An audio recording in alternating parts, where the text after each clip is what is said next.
तो dear student, अब हम शुरू करेंगे थर्ड लर्निंग आउटकम। क्या शुरू करेंगे? Third learning outcome. So dear student, आइए समझते हैं third learning outcome, function call and function parameters. तो वैसे तो हम चीज़ों को पहले समझ ही चुके हैं कि भाई फंक्शन कॉलिंग कैसे हो रही है या कॉल्ड फंक्शन क्या है। चीज़ों को प्रीवियस लर्निंग आउटकम में हम काफ़ी हद तक समझ चुके हैं, but here we will discuss it in more details with the help of some special cases. उन केसेस में हम देखेंगे कि अगर हम आर्ग्यूमेंट पास करते हैं तो वो कैसे बिहेव करता है, आर्ग्यूमेंट की मिस मैचिंग हो जाती है तो वो कैसे बिहेव करता है, रिटर्न टाइप के साथ अगर हम प्रोग्राम करते हैं तो वो कैसे बिहेव करता है। तो अलग अलग टाइप की चीज़ें हैं, तो उन सबको हम डिस्कस करेंगे। या फंक्शन विदाउट आर्ग्यूमेंट है तो हम उसे कैसे फंक्शन कॉल में यूज़ कर रहे हैं, विद आर्ग्यूमेंट है तो कैसे कर रहे हैं, function with argument and return type है तो हम उसे कैसे यूज़ करते हैं। तो ये ऑब्जेक्टिव है फंक्शन कॉल का। फिर फंक्शन के पैरामीटर्स को डिस्कस करेंगे, जिसको हम ऑलरेडी कुछ कुछ चीज़ें हम प्रीवियस लर्निंग आउटकम में भी समझ चुके हैं। तो आइए स्टार्ट करते हैं फंक्शन कॉलिंग। तो इसके कुछ पॉइंट्स हैं, जैसे हम यूजुअली करते हैं कि भाई वही पॉइंट्स हमारी फाउंडेशन होती है। ओरली तो मैं बता ही देता हूँ आपको कि भाई फंक्शन की अगर आप कॉल कर रहे हैं तो फंक्शन का नेम होगा, फंक्शन के पैरामीटर की लिस्ट होगी, होती ही नहीं होती। लेकिन अगर पैरामीटर, एक्चुअल पैरामीटर वो पैरामीटर्स हैं जो फंक्शन कॉलिंग में है, फॉर्मल पैरामीटर वो है जो फंक्शन की डेफिनेशन में। अगर उसमें मिसमैचिंग भी हो जाती है तब भी कम जो आपका इंटरप्रेटर है वो क्या डिस्प्ले करेगा? That will display an error message. तो ऐसे ही करके ये सारे पॉइंट जो मैं ओरली आपको बता रहा हूँ, let me write them one by one so that you can create your on notes for your revision. तो यहाँ पे सबसे पहले बात करेंगे हम फंक्शन कॉल की। So dear student, when a function is involved, जैसे किसी फंक्शन को आप कॉल करते हैं, the program control jumps to the called function. ये मैंने जब एग्जांपल लिया था तो बताया था कि फंक्शन कॉल आएगा, उसका कंट्रोल कहाँ पे जाएगा? फंक्शन की डेफिनेशन पे, और वो इस स्टेटमेंट को क्या करेगा? एग्जीक्यूट करेगा। आइए देखते हैं नेक्स्ट की पॉइंट। और जो नेक्स्ट की पॉइंट है, जैसे ही आपका फंक्शन की डेफिनेशन वाले स्टेटमेंट एग्जीक्यूट होंगे, प्रोग्राम का कंट्रोल वापस किस पे आ जाएगा? कॉलिंग फंक्शन में। अगर उसके बाद कुछ सेट ऑफ स्टेटमेंट होंगे वो भी क्या होंगे? फिर एग्जीक्यूट होंगे। क्या होंगे? वो एग्जीक्यूट होंगे। आइए समझते हैं कि जो फंक्शन कॉलिंग है उसको हम कैसे कैसे परफॉर्म कर सकते हैं। यहाँ पे हम फंक्शन कॉलिंग की बात कर रहे हैं, थ्री डिफरेंट टाइप में डिस्कस करते हैं, that is function without argument. उनके सिंटेक्स को डिस्कस कर लेते हैं। So function calling syntax without argument कैसे आप देंगे? So this is the syntax for function calling without argument. So dear student, जैसे मैंने ये सिंटेक्स की बात करी है, function calling syntax without arguments, तो इस केस में ये सिंटेक्स है और इसका एग्जांपल हम ऊपर डिस्कस कर चुके हैं। तो इसके लिए इसलिए मुझे यहाँ पे एग्जांपल देने की ज़रूरत नहीं है, क्योंकि जिसमें मैंने एडोनिव सॉल्यूशंस को 5 टाइम्स प्रिंट कराया था, that is the example for it. जिसमें मैंने क्या किया था? एडोनिव सॉल्यूशंस को 5 टाइम्स प्रिंट कराया था। तो अगर आप इस फंक्शन को देखेंगे, यहाँ पे कोई ये फंक्शन कॉलिंग है विदाउट आर्ग्यूमेंट, फंक्शन कॉल है विदाउट आर्ग्यूमेंट। तो ये एग्जांपल हम ऑलरेडी यहाँ पे डिस्कस कर चुके हैं। आइए देखते हैं second one, function with argument. अगर हम फंक्शन विद आर्ग्यूमेंट की बात करेंगे तो ये वाला हमने डिस्कस किया था फंक्शन विद आर्ग्यूमेंट, और यहाँ पे तो रिटर्न टाइप भी था, है ना। चलिए आइए देखते हैं second one. So dear student, this is the second syntax, function calling syntax with argument. तो यहाँ पे डिफरेंट आर्ग्यूमेंट है, आर्ग्यूमेंट की जगह हम क्या पास करते हैं? We pass the variables. तो आइए इसको एक एग्जाम्पल की हेल्प से समझ लेते हैं, क्योंकि ऊपर वाले का एग्जाम्पल हम कर चुके हैं, इसका भी एक एग्जाम्पल समझ लेते हैं। सो डियर स्टूडेंट, यहाँ पे हम इसी का एक एग्जाम्पल करने जा रहे हैं। ऊपर वाले का एग्जाम्पल तो मैंने ऊपर रिप्रेजेंट कर दिया, जिसमें एडोनिव सॉल्यूशंस को 5 टाइम्स प्रिंट किया था।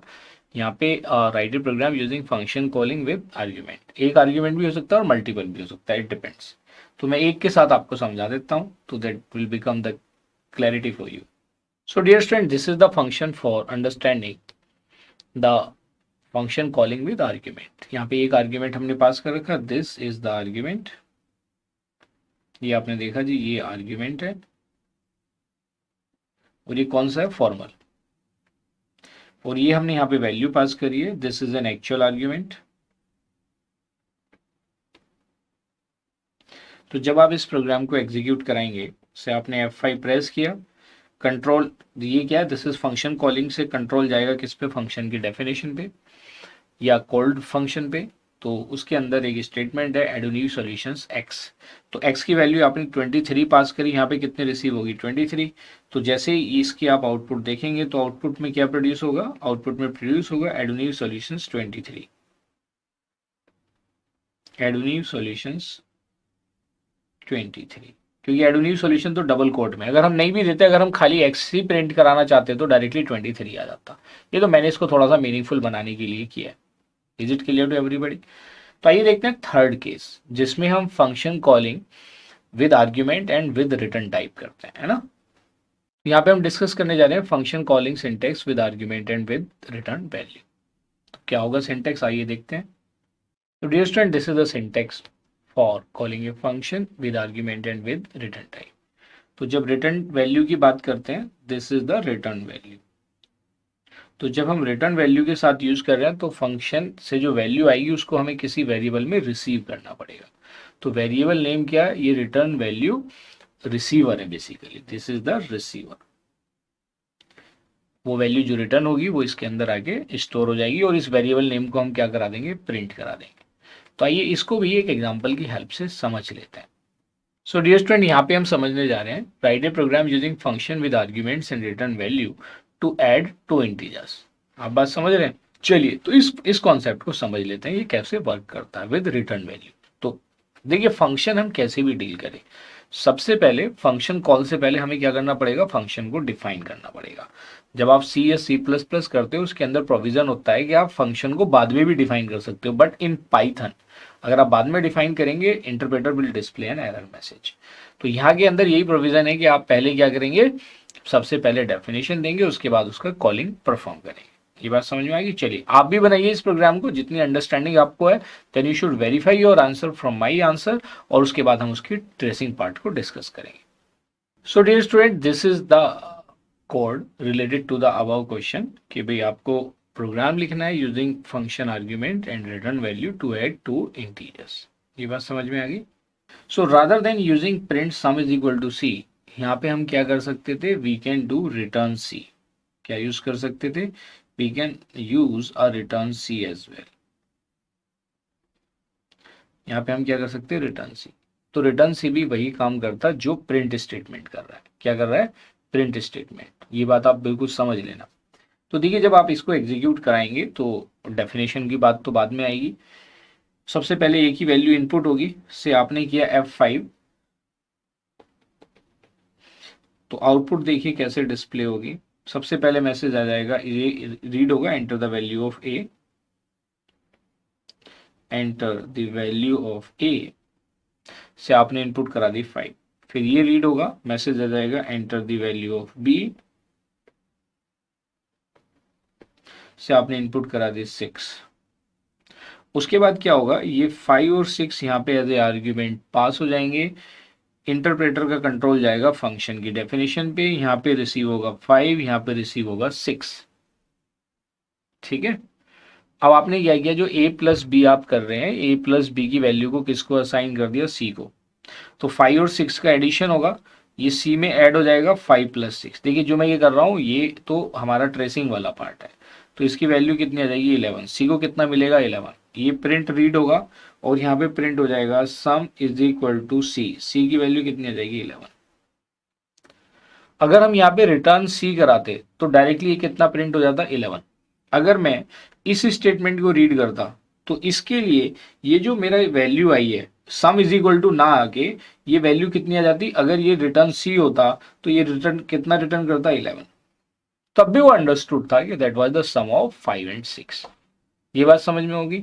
सो this is the third way of calling a function with argument and return value. बात समझ में आ गई? आइए देखते हैं नेक्स्ट की पॉइंट। सो डियर स्टूडेंट, आइए समझते हैं। हमने यहाँ पे कॉन्सेप्ट डिस्कस कर लिया related to the function call. Now let us understand the concept of function parameter. ये वाला पार्ट हमने कवर कर लिया। Now let us discuss second part of this learning outcome, that is function parameters. किसकी बात करें, we are talking about function parameters. Parameters are also known as arguments. So dear student, जब हम function parameters या argument की बात करते हैं तो ब्रॉडली इनको 2 टाइप्स में डिवाइड किया गया है, एक्चुअल आर्ग्यूमेंट और फॉर्मल आर्ग्यूमेंट्स। किसकी बात करते हैं, एक्चुअल आर्ग्यूमेंट और फॉर्मल आर्ग्यूमेंट की।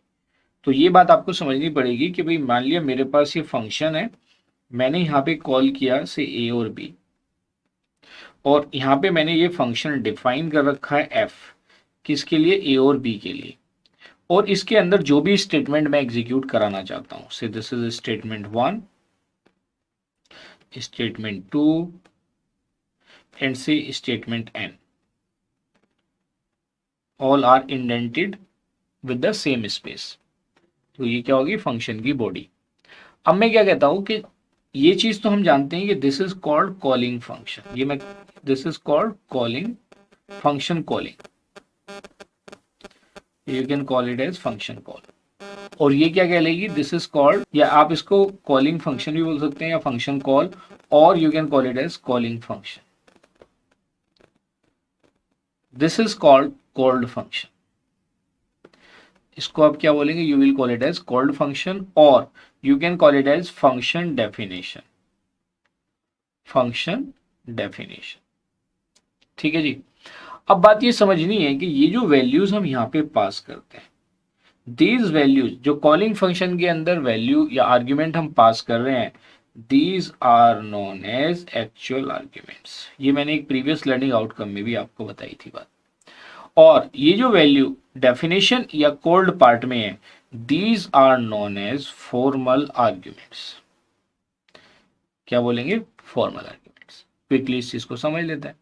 अब बात आती है कि ये जो फॉर्मल आर्ग्यूमेंट्स है, दे आर्ग्यूमेंट्स और पैरामीटर, देखिए दोनों टर्म्स इंटरचेंजेबल है। तो अब मैं कहता हूं कि जो फॉर्मल आर्ग्यूमेंट्स है, they may have the same name as actual argument और डिफरेंट। तो दोनों के केस में इंटरप्रेटर एरर नहीं देगा। सो द की पॉइंट, जो चीज यहां पे आपको समझनी है, द फॉर्मल आर्ग्यूमेंट्स, तो यहां पे देखिए द फॉर्मल आर्ग्यूमेंट्स में have the same name as actual arguments और डिफरेंट। तो जैसे मैंने ए बी यूज किया है, आई कैन यूज एक्स और वाई, भाई यहां पे मैंने ए बी यूज कर लिया, आई कैन यूज एक्स और वाई हेयर, ये भी चलेगा, there will be no error in this case. ये बात समझ में आ गई। आइए, तो ये तो हमने ओवरऑल मोटी मोटी बातें समझ ली कि भाई फंक्शन, पैरामीटर और एक्चुअल आर्ग्यूमेंट क्या है। फंक्शन आर्ग्यूमेंट्स के कुछ अदर टाइप्स हम नेक्स्ट लर्निंग आउटकम में डिस्कस करेंगे, लेकिन अभी हमें इसी में काफी चीजों को और समझने की जरूरत है। आइए उसको पॉइंट वाइज समझते हैं। So dear student, this is also most important point कि भाई जो कॉलिंग फंक्शन में फंक्शन का नेम है, वही फंक्शन कॉल्ड फंक्शन या डेफिनेशन में होना चाहिए। जितने आर्ग्यूमेंट आप कॉलिंग फंक्शन में पास कर रहे हैं, उतने ही आर्ग्यूमेंट आपके कॉल्ड फंक्शन में होने चाहिए या डेफिनेशन में होने चाहिए। ये बात समझ में आ गई। This is the general phenomena. कुछ और वेरिएंट हैं जहां पे ये चीज एप्लीकेबल नहीं है, उन आर्ग्यूमेंट को हम नेक्स्ट लर्निंग आउटकम में डिस्कस करेंगे, but this is the general definition. आइए देखते हैं नेक्स्ट की पॉइंट। तो डियर स्टूडेंट, यहाँ पे आप देखिए, अगर मैं इसकी बात करूं, if there is a mismatch, या तो फंक्शन के नेम में या उसके आर्ग्यूमेंट में, then an error will be displayed. Error क्या हो जाएगा, डिस्प्ले हो जाएगा। आइए समझते हैं नेक्स्ट की point. So dear student, this is also very important point कि जो आर्ग्यूमेंट आप डेफिनेशन में यूज कर रहे हैं, उनका जो ऑर्डर डेफिनेशन में है, वही सेम किस में होना चाहिए, फंक्शन कॉल में होना चाहिए। Otherwise interpreter will display an error message, और एरर कैसा होगा, लॉजिकल एरर। आइए समझते हैं नेक्स्ट की पॉइंट। तो डियर स्टूडेंट, आइए अब समझते हैं some of the cases that are related to the errors, जो हमें एरर की डायरेक्शन में ले जाते हैं। तो जैसे हमने लॉजिकल एरर की बात करी कि अगर पैरामीटर्स का ऑर्डर डिफरेंट हो जाए तो एक एरर आ सकता है, पैरामीटर की मिसमैच हो जाए तो एरर आ सकता है। तो आइए समझते हैं वेरियस केसेस, केस वाइज हम इसको समझते हैं, the errors in the function calling. तो the cases of function call with parameters, आइए समझते हैं some of the cases. Case first.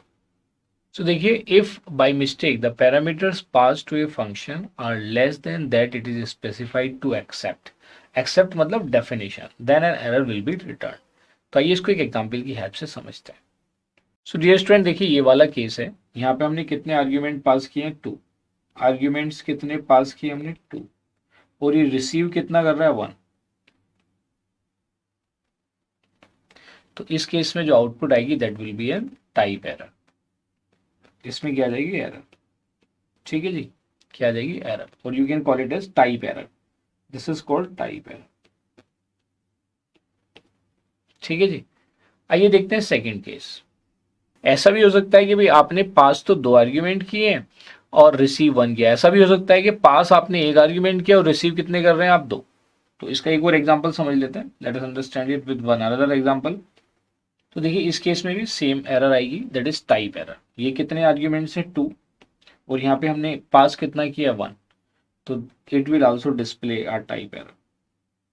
ठीक है जी। आइए देखते हैं second case. If the data type of the argument pass does not match with that expected in the function then an error is generated. मान लिया एक स्ट्रिंग है और एक इंटीजर है, तो वहां पे भी क्या हो जाएगा, एरर मैसेज डिस्प्ले होगा। तो आइए इसको एक एग्जांपल की हेल्प से समझते हैं। सो डियर स्टूडेंट, देखिए कि ये प्रोग्राम है, इसमें भी क्या आएगी, एक एरर मैसेज आएगी। What will be the output? Output will be an error. और एरर क्या आएगी कि भाई we can not add a string with integer.